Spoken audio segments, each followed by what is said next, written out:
জুলাই গণহত্যা ও মানবতা বিরোধী অপরাধ মামলায় শেখ হাসিনাকে ফাঁসির আদেশ দিলেন আন্তর্জাতিক অপরাধ ট্রাইব্যুনাল। একই অপরাধে আসাদুজ্জামান খানকেও মৃত্যুদণ্ডের আদেশ দেওয়া হয়। মানবতা বিরোধী অপরাধে শেখ হাসিনার ফাঁসির আদেশ প্রতিশোধ নয় বলছে প্রসিকিউশন, মাইল ফলক হয়ে থাকবে মন্তব্য অ্যাটর্নির।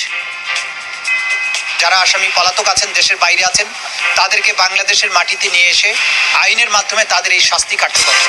শেখ হাসিনাকে দেশে ফিরিয়ে এনে দণ্ড কার্যকরের দাবি ভুক্তভোগী ও স্বজনদের। রাজসাক্ষী চৌধুরী আব্দুল্লাহ মামুনের লঘু দণ্ডে ক্ষোভ।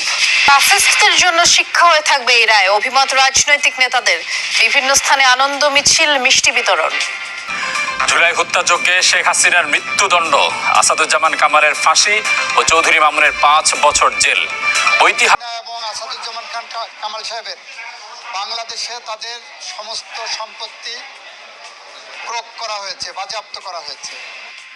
জুলাই হত্যাযজ্ঞে শেখ হাসিনা ও আসাদুজ্জামান কামালের মৃত্যুদণ্ড দিয়েছেন ট্রাইব্যুনাল।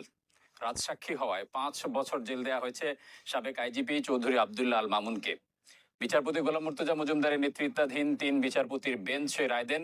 এতে 5টি অভিযোগের 4টিতে শেখ হাসিনার মৃত্যুদণ্ড ও 1টিতে আমৃত্যু কারাদণ্ড দেওয়া হয়। রায় শেখ হাসিনা ও আসাদুজ্জামান খান কামালের সম্পত্তি বাজেয়াপ্ত করে শহীদ পরিবার ও আহতদের প্রদানে সরকারকে নির্দেশ দেওয়া হয়েছে। সরকারের কাছে বিনীত অনুরোধ করছি, অতি দ্রুত তাদেরকে দেশে এনে এই ফাঁসি কার্যকর করা আমাদের একটা আশা আকাঙ্ক্ষা।